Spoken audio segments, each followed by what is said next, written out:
Shalom, everyone. And since we are getting close to Rosh HaShanah and the high holidays, so as part of our spiritual coaching course, we will study today about the the holidays of Tishrei as part of a coaching program that we have to go through because that's part of the biblical calendar.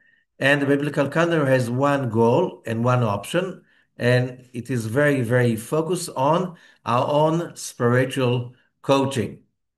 So let us start with that. Uh, First of all, the month of Tishrei is the seventh month of the biblical year. However, it's called Rosh HaShanah, the head of the year. So there are many ways to explain it. However, uh, the simple understanding is that something on Rosh Hashanah, because it's like that two New Years. One is on the month of Nisan, and one that the Exodus happened on that month, and the one on Rosh Hashanah. And there's a whole dispute in the Talmud. Was the world created on Nisan or on Rosh Hashanah? Of course, neither. Why? It's very simple. Because there was no one there to measure time and to count the time, how could you say there's a date? Because when the world was created, there was no time yet. Time, the way we know it, appears only after the sin of Adam as part of the limitations that were put on humanity as a result of the sin. The fact that time uh, blinds us, that time is basically allowing us to experience only one tikkun at a time. All of that is a result of the sin of Adam. Before the sin of Adam, time did not exist the way we experience it, the same way that space did not exist the same way we experience it today. We experience it today because we have senses, and the senses, they limit us. And the way we perceive the world, it is dictated by our senses, if you get what I'm saying. However, when we say that Rosh Hashanah is the new year, so we read in the Zohar, in many places, that what happens is that on Rosh Hashanah, the world goes into a restart program in which the whole world is connected to the moment of its inception. And because of that, because there is a cosmic event of going back to the inception of the universe, it affects us as humans to be able to do a restart on also for ourselves.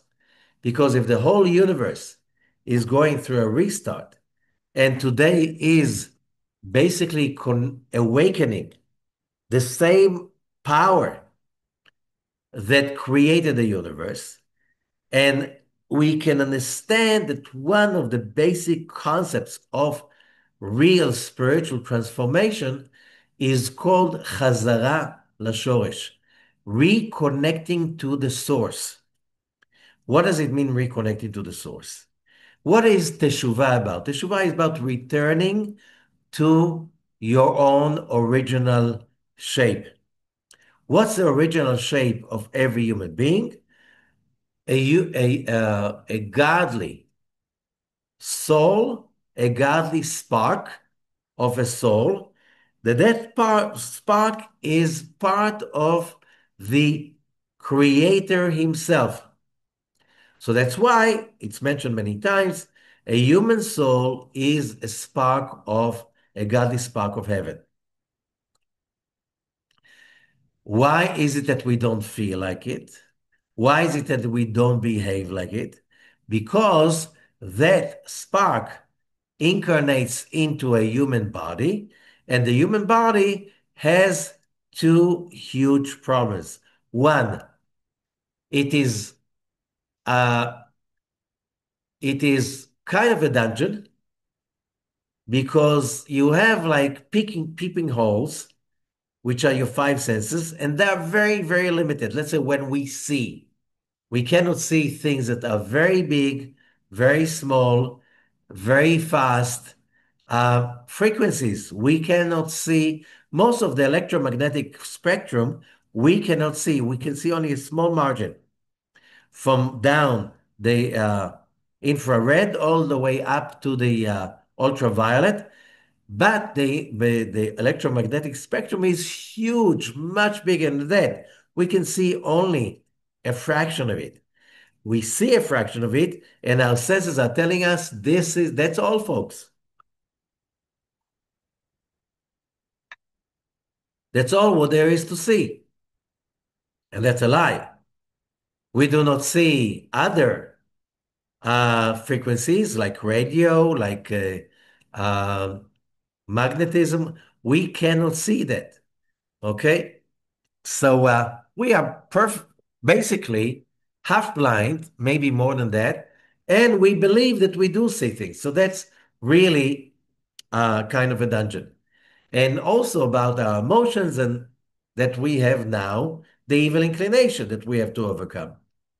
And overcoming the evil inclination will get us our own divinity back, which means because of the rule that you cannot force happiness, you cannot force success, you cannot coerce someone for fulfillment, he needs to acquire it on his or her own because we were created in the image of God.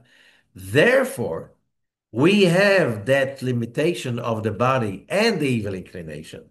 So we have to overcome them in order to be able to reclaim our own godliness. Any questions about that?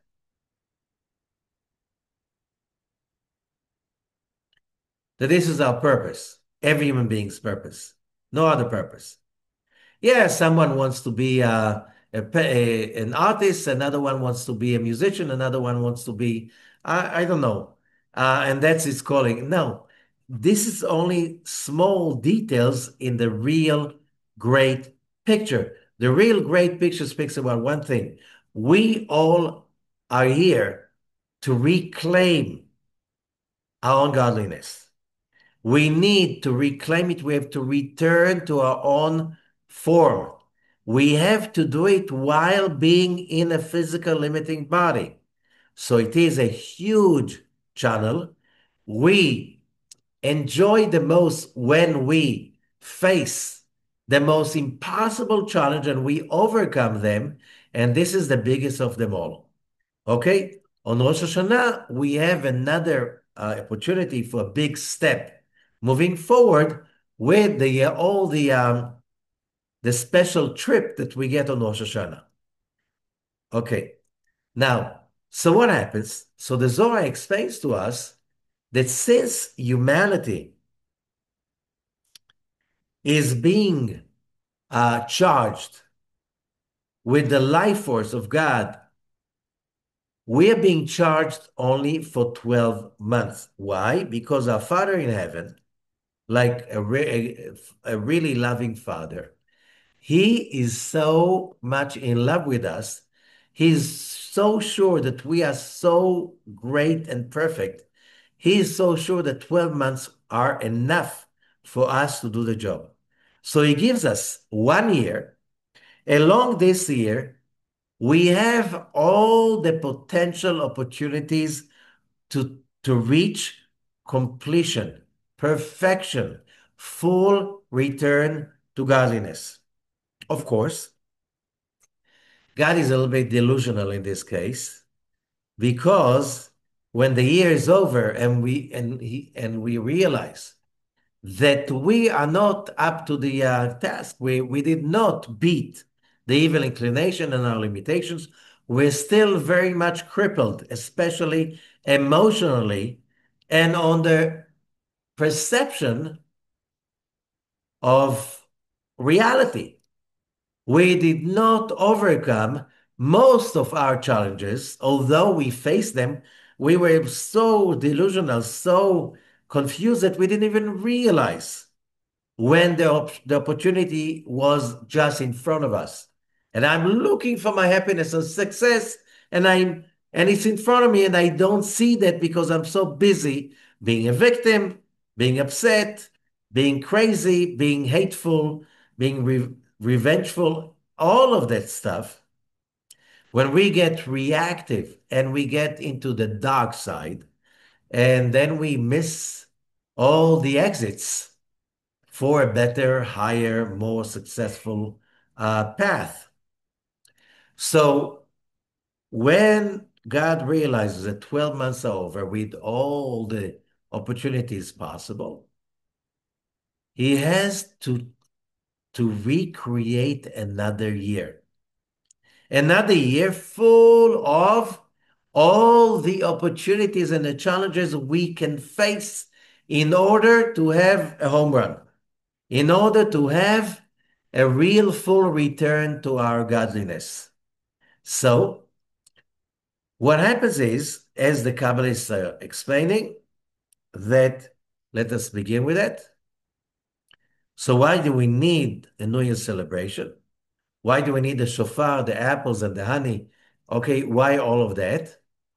So, the Ramhal, Rabbi Moshe Chaim Luzzatto, the great Kabbalist sage of the 18th century, born, raised in Italy, passed away in Upper Galilee in Israel. And it says like this, ברצות הקדוש ברוך הוא שתהיה עבודה בבני אדם, because the creator, God, he wants human beings to be the masters of their own job, their own mission. He wants us to be the one creating the redemption. שהיא מה שאינו בידי שמיים, which means it's not that the job, the work to achieve holiness and godliness is in the hands of humans. All the rest is in the hands of heavens. Because of that, הנה יצטרך שהרצון העליון ייתן להם עניין שבו לא יהיו צריכים לו יתברך. So, the upper will of the Creator must create that option for what we call free will. In which what does it mean free will? We choose on our own. We have the free will, while the Creator is giving us that space to choose on our own without needing Him. Like we need Him to breathe, we need Him for every function, every split second that we are existing, it's thanks to His power flowing into our soul and our body. But there is a need to create that option that we can have free will. So we can act according to our free will. ויוכלו לפעול מצד עצמם כבחירתם. וזה נעשה, how is that being done? במה שאמא יוצאת מזה אנפין ונכנסת בנוקבה ונוסרת אותה ממנו.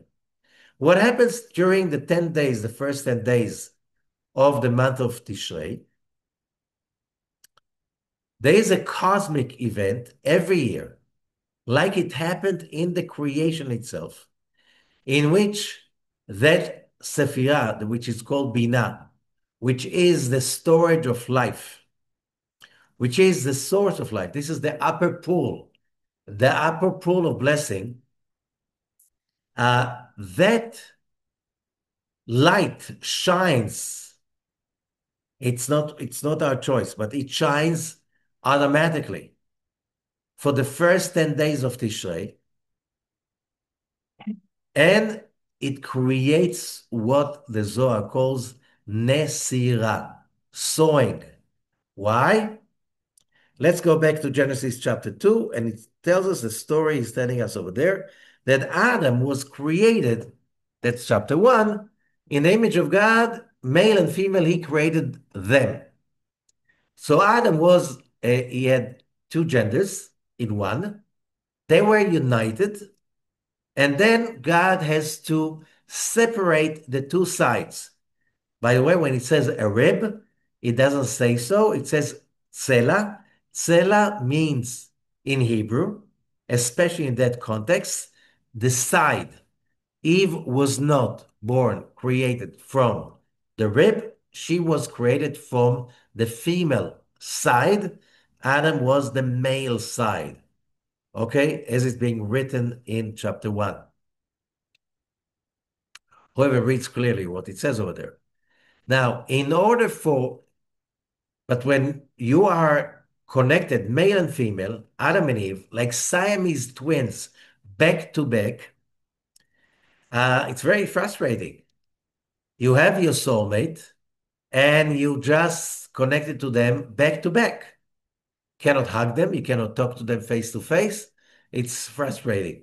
And you cannot look for them, find them, marry them, establish one out of two, establish that unity.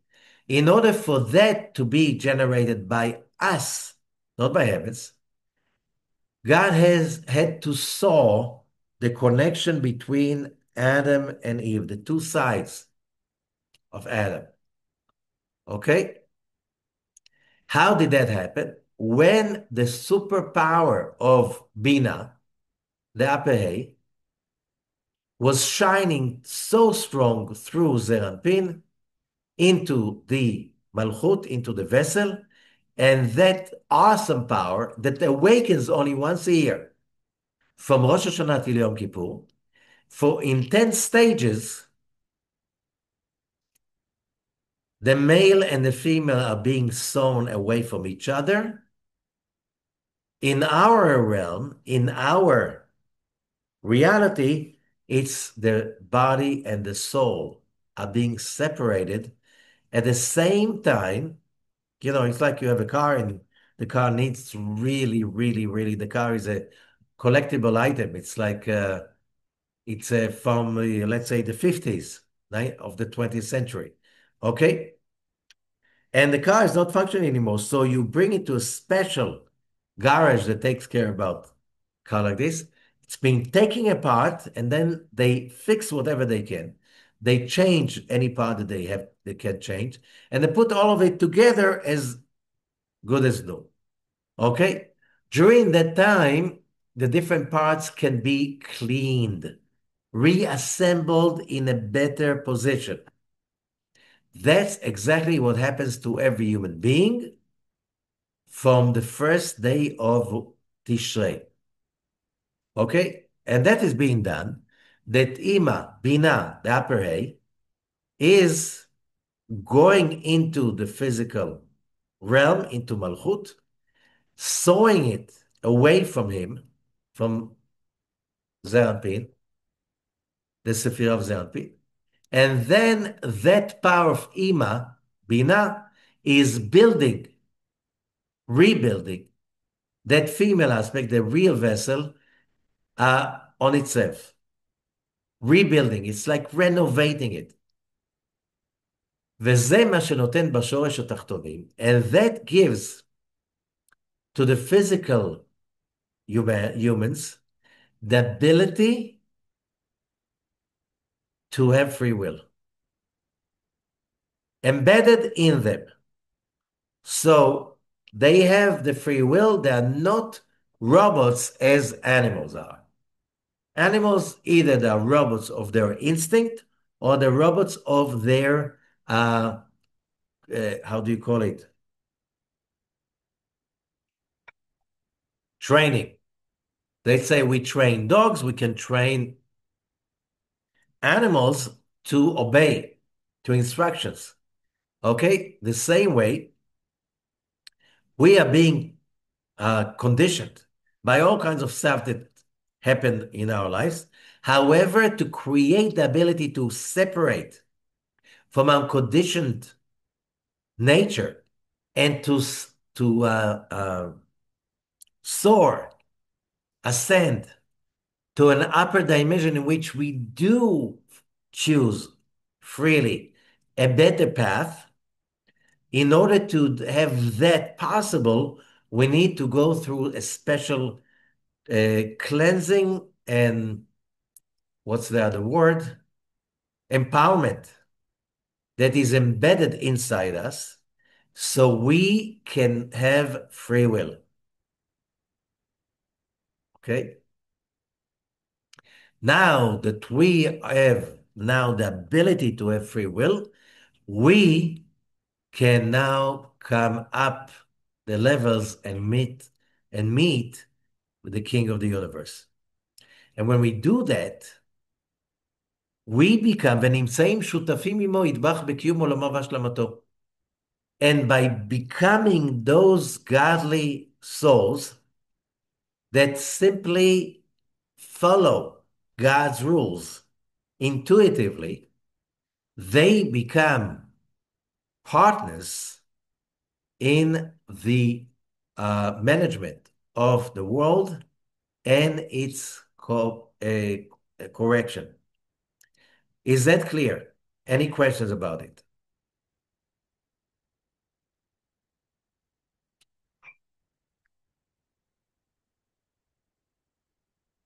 Yes. Yeah. Oh, I think somebody else was speaking at the same time. What do you mean by the feminine in Binah is renovating? Can you give us a little bit more details Oh, I'll about that? explain.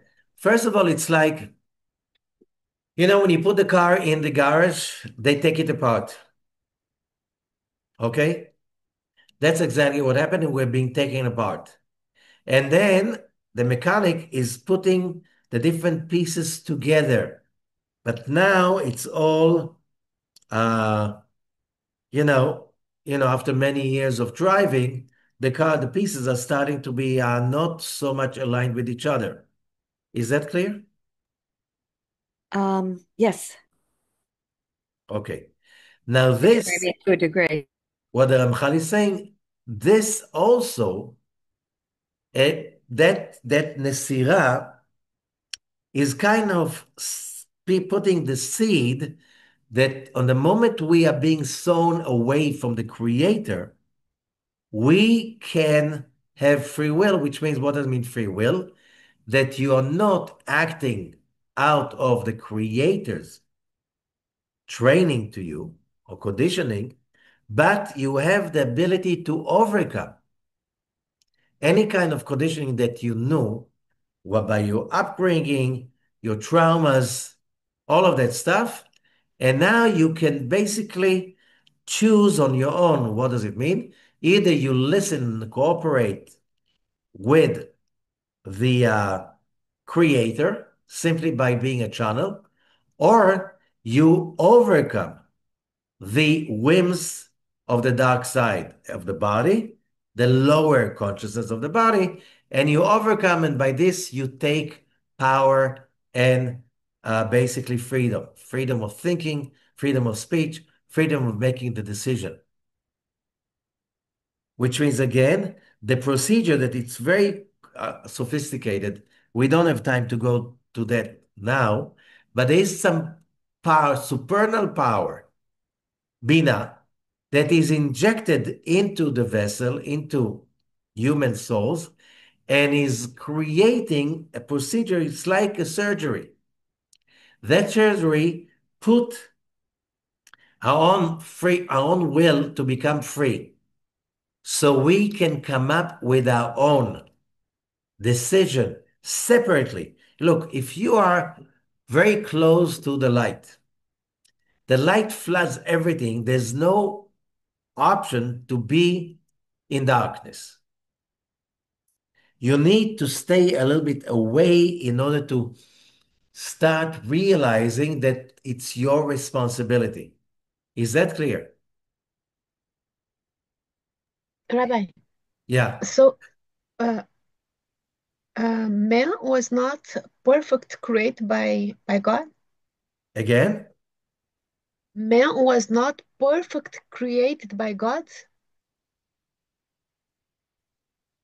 I didn't understand. Who was not created perfect? God did not create man perfectly. No, God created us perfect, but then he had to do the Nesirah in order to give us free will. Because as long as we are not having free will, we cannot become perfect because we cannot become as the creator. But it was back to back. Yeah, back to back. We were created back to back because that was part of the initial process of preparation. Okay, when do you say Adam was completely created? Only after first Adam was created male and female back to back, then the Nesirah sawing the two sides away from each other. Now it gives them the choice getting back together or staying away from each other. Okay? That creating Adam perfectly was finished only after Eve was there. So now there's a free will. Free will, this is the perfection of God. What does it mean? You're not perfect purposely because you don't want to be perfect. You want to create the perfection by yourself. As I said, the whole thing of the creation was that we human beings will return to our godliness on our own, which means you have to experience darkness in order to choose the light. You have to experience bitterness in order to choose the sweetness. Only when we arrive to that stage, that's the completion of the creation of Adam. Because if you ask the question, so why Adam was not created perfectly? It was. But because he was perfect, he wanted free will. Free will, okay. So the process was not finished. The process continued till there was Adam facing the snake and facing Eve. So he has the choice to unite or to separate, to love or to hate. Okay? To cooperate with the enemy, the snake, or to cooperate with your own flesh and blood, with your spouse. Is that clear? Yes, perfect but incomplete. Okay. Thank you. So, as we learned during Rosh HaShanah prayer, we are praying for God the King so every creature will know that God made him. Every creature will understand that he was created by God. And everyone who has a soul in his nostril, כל אשר נשמה באפו, אדוני אלוהי ישראל מלך ומלכותו בכל משלה. God, the Lord of Israel, is the king, and his reign is everywhere. Okay? To reach that place, you need to achieve that. You cannot be created with that because godliness cannot be awarded, has to be achieved. Okay. So, as we said, on Rosh Hashanah, it's like God is starting to take us apart and to go through every different part and cleanse it. The process takes 22 days. So, according to the Talmud, Rosh Hashanah really lasts for 22 days. The Zohar also says that. From Rosh Hashanah till Simchat Torah, 22 days in Israel. In outside Israel, it's 23 days till the process is accomplished completely. Okay? What happens during these 22 days? They are divided into three different periods, basically. One is correcting, cleansing the left column as much as possible. If you look at the tree of life, the way it's being, like the pictogram that pictures the tree of life, you have three uh, vert vertical columns. On the right, you have Chokhmah, Chesed, Netzach. That's the right column. On the left, Binah, Gvura, Hod, left column. In the middle, you have Da'at, Tiferet, Yesod. This is the center column. We know that every electric device and every atom must be working on these three powers: the plus, the minus, and the filament. Okay? Here, the order is a little bit different because you have to first cleanse if you want, let's say, the car to work, the first thing to work is on the engine and its ability to transfer the power into movement of the wheels. Okay? So, and that the engine is called also the left column. These are the 10 days of Teshuvah, reconnection. And during these 10 days, we are cleansing the left column. We're cleansing the negativity. And that's why you have the 10 days of awe, starting with Rosh HaShanah. We have the blowing of the shofar in the first 2 days. And the purpose of the blowing of the shofar is to awaken the negative and correct it, because you can correct something only when it resurfaces to your emotional and cognitive levels. When you're aware of it and you're aware of the damage it brings you and you're aware that you don't want it anymore and you want the godliness connection strong enough, that's called teshuvah. So, fake it till you make it. And if you don't start, you'll never make it happen. But that's working on the left column. This is the first 10 days of the month of Tishrei. From Rosh Hashanah till Yom Kippur, we are working on cleansing our left column, cleansing in each one of us, cleansing the all selfishness and whatever is coming out of it. The 7 days after, that's 10 days according to 10 Sefirot. The 7 days after Yom Kippur and 7 days of Sukkot, I'm sorry, it's the days after Yom Kippur, which means the first 10 days are days of awe, days of awesome power. And they help us to work on our left column. Okay? Which means reenacting the rules of loving, kindness, and looking at all the places we messed up and praying for regret so God can cleanse it for us. Okay? After Yom Kippur, at the end of Yom Kippur, the Chasadim are coming in, but you cannot have Yom Kippur is judgment. And then all the Chasadim are coming. Loving kindness, it's like too extreme. So they start from the bottom.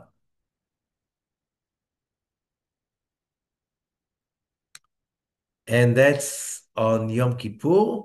We'll see that first. And then there are the few days before between Yom Kippur to Sukkot. And then you have the 7 days of Sukkot, which is central column.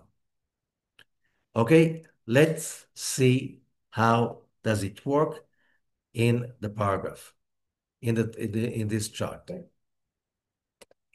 Okay, so let's start from the left. You see on the left, we have, it's written the 10 days of repentance, teshuvah, or the cleaning of the vessel, the soul. The soul is a vessel of the light of God. And it's called Nesira, sowing.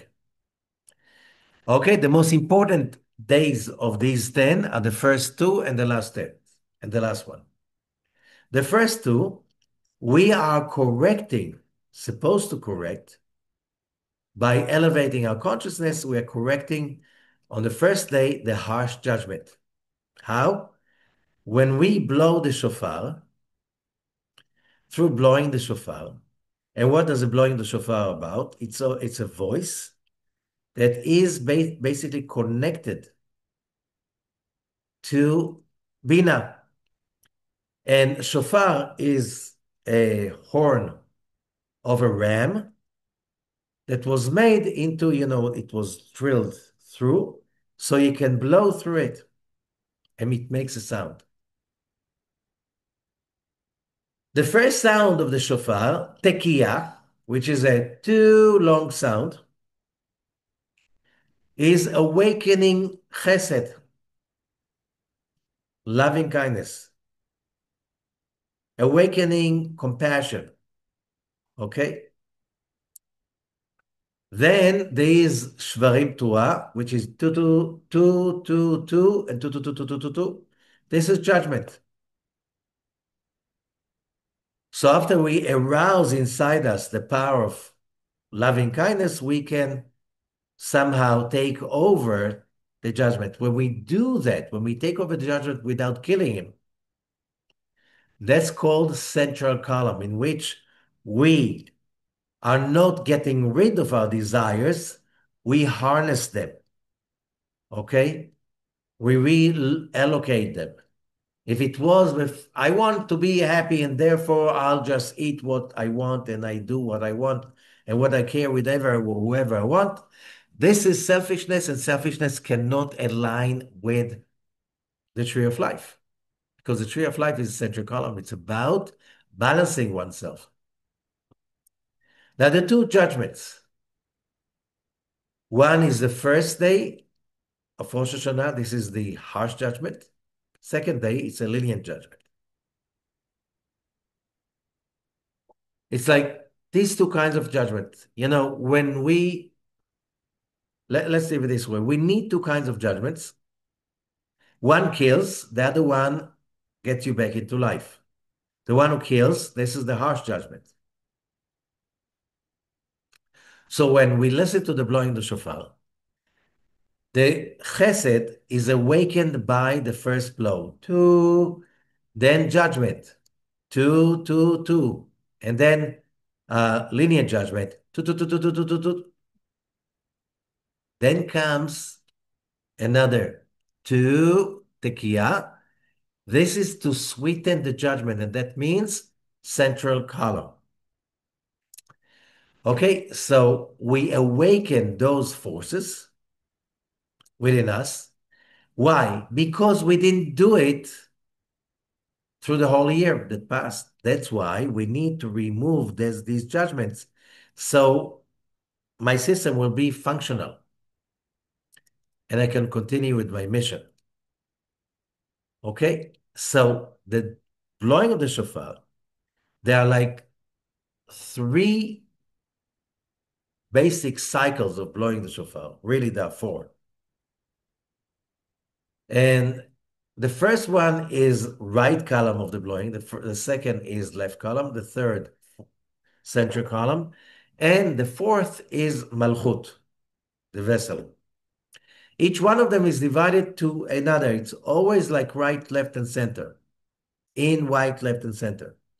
Every time we hear the blowing the shofar, it's another time to awaken love, unconditional love. Every time the broken ones appear, it's to awaken those parts in me that are not corrected yet. And when the last one comes, tekiah, again, the long one, to then we overcome the negativity and turn it into what Rabbi Ashlag, founder of the Kabbalah modern movement, the desire to receive in order to share. Receiving by its own kills you. Giving, only giving, just by yourself, just giving will kill you sooner or later also. You need to receive so you can give. Okay? You're not a source of light. You receive the light of the Creator, so we can share it away and feel like creators. How the mechanism is awakening, always awakening the right column, the chesed, the loving kindness. So now that when you start to receive Whatever stuff that is pleasurable to you, you're not hooked up to it because you have the power of loving and giving in you. So you can, whatever you can give back. Or sometimes taking it will do so much pleasure to the giver. So when you become more sensitive, you realize that taking it is many times the greatest blessing to the person you took it from, because it gives him worth. You gain because you get something of high quality. The worker, is gaining because somebody of high quality bought it from him. Is that clear? These are the first 10 days. On Yom Kippur, which is the end of the Nesirah, okay, the soul goes very, very high on Yom Kippur. So high that it's beyond anything physical. That's why when we receive the light of bliss from the tree of life directly from the source, trying to get it on a physical plane is kind of disturbing. That's why we do not eat or drink, having sex, taking baths, stuff like this. Everything belongs to the treatment of the body. Now we receive the core of its healing. That's on the 10th day, Yom Kippur. That's why Yom Kippur is so holy, because we go even higher than regular Shabbat. From that day on, from the end of Yom Kippur, the Sefirot, the lights of what is called the internal light from Bina, is coming in to fill us up till the 50th day of Sukkot. And then there's another 7 days. Okay? Now, these 4 and 7, which are 11, those 11 days, that we receive surrounding an internal light from Zeranpin. The first few days till the holiday of Sukkot starts on the 15th of Tishrei, which means 14 in the evening, we receive the light from Bina, but that is according to what we did on the first 10 days. How much we cleanse ourselves. We can receive so much light that we'll be able to see things much better. From the full moon night, which is the 15th of Tishrei, we celebrate the holiday of Sukkot, in which by building a sukkah, a kind of a hut, the sukkah is becoming the big charger. As long as we are in the sukkah, we're being charged with powers to experience the year in front of us in a much different, more spiritual way. These are the 7 days of Sukkot. And over here we realize on the 7 days of Sukkot, and it's divided also to 6 and 1, the first 6 days and the 7th day. The 7th day is Hoshana Rabbah. We receive, by sitting in the sukkah, we receive surrounding light from Bina, from the sukkah.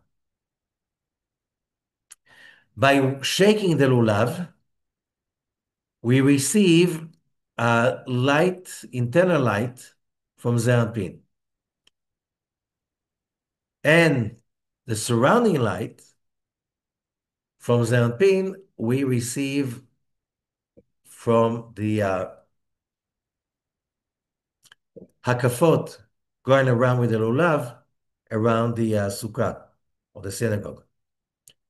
On the 7th night, the night it is called Hoshana Rabbah, because in the morning after we have a special prayer called Hoshana Rabbah, the great redemption, salvation.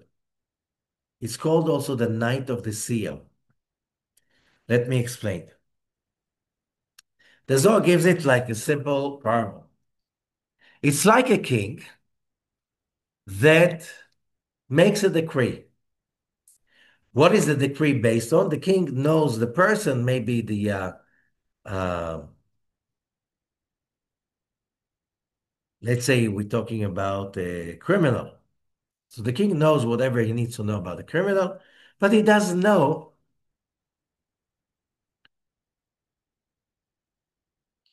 Okay, he knows.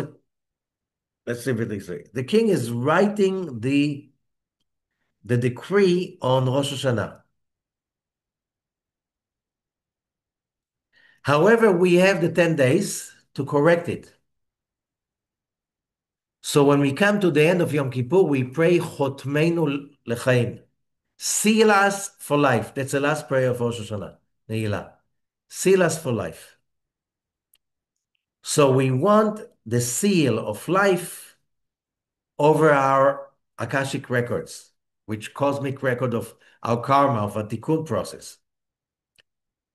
If we connect it through Rosh Hashanah till Yom Kippur to enough light to do teshuvah, we are being written for life. Okay?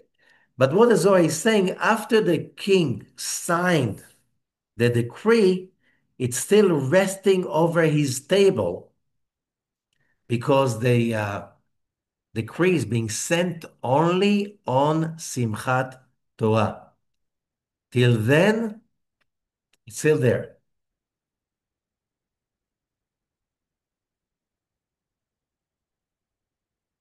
So when it comes to the seventh night of Sukkot, it's a night in which a second seal is being created. What does it mean, second seal? The king has made the decree. It's sitting on its table. The decree, by the laws of the royalty of the kingdom, just the paper with the decree on it and with the seal of the king is not valid. It has to be inserted into an envelope, has to be sealed again. That second seal is a night of Hoshana Rabbah. That's why it's called the night of the seal. So, Kabbalistically, what can you do? You read the book of Deuteronomy,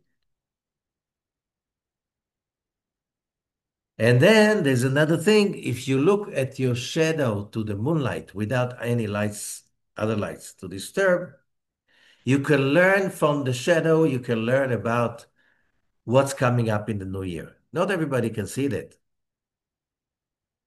It's called the checking of the shadow. In the morning, there's a beating of the willows. It's in order to awaken the vessel now that it's full of chesed, loving and kindness, to awaken it, to reconnect into one with all the other sections. So the first one is working on the left column. That's a section that is Smolo Tachat Leroshi, the Song of Songs, his left arm under my head. Okay, the second part, Chasadim, from the end of Yom Kippur, from the 11th of Tishrei till the 21st, 11 days of mercies.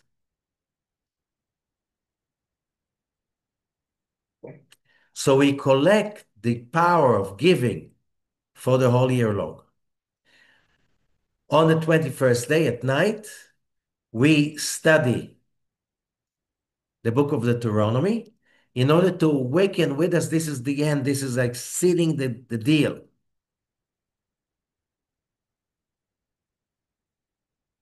Okay. Then the Zohar is saying, now the deal is sealed. Still, the document is in an envelope. It's sealed on the tables, on the king's table, desk.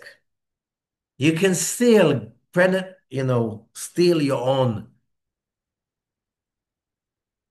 letter and change it. You can still have an opportunity to do teshuvah. And the highest level of teshuvah is happiness. That's why the 22nd day is Simchat Torah, celebrating the completion of the reading of the Torah and the beginning of the reading of the Torah all over again for the coming year. 22 days of being set, accomplished.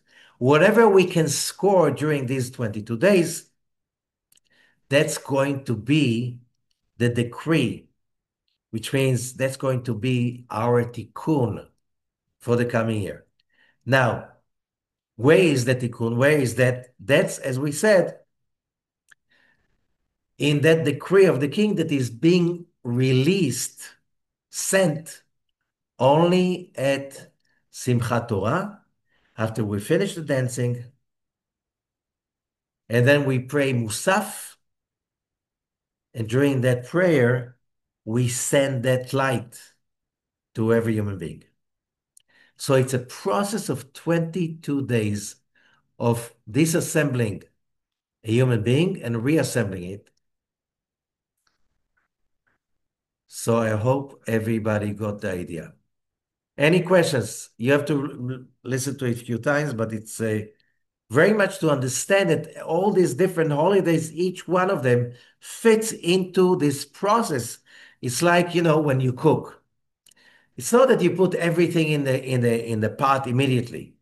Could be you put first the some onions and garlic till you have this like everything is caramelized. Then you add some, let's say, potatoes or rice, and then you continue to roast it, and then you add water, and then you add other vegetables and meat. It's all stages. But here we are basically cooking our new year because the universe is open for us to do it. Because, as I said, on New Year, Rosh Hashanah, the first day, it's awakening of that opening to connect to the creation of humanity from the beginning. Okay? So now we can connect to the creation of the vessel. It doesn't know what sins are. It's like so pure. And then when we know our godliness, we can find our mate and we can cleanse ourselves, cleanse the relationships. And then on Yom Kippur, we get so much light that cleanses us all. And then we get another light, which is surrounding light, protection, ambition, all of that through the holiday of Sukkot. And then the last night of Sukkot, Hoshana Rabbah, this is where we complete working on our vessel. And basically, that's when our that file, that when it starts to run, is becoming the next year, is still there awaiting. So whoever wants to make teshuvah can still change it, especially during Simchat Torah. Why? Because happiness is the highest level of repentance. Okay, so on that moment, when we're talking about Simchat Torah, after we finish reading Deuteronomy, Dvarim, we start reading Bereshit, Genesis, and now we can really celebrate the beginning of the new year, which means that everything is sealed, completed, and shipped, which means the new year has being just started. That's why when the new year is really starting on Simchat Torah, when do we start from the beginning? From Bereshit, Simchat Torah, not Rosh Hashanah. And that's basically what's behind, like in a nutshell, Rosh Hashanah is about. And any questions?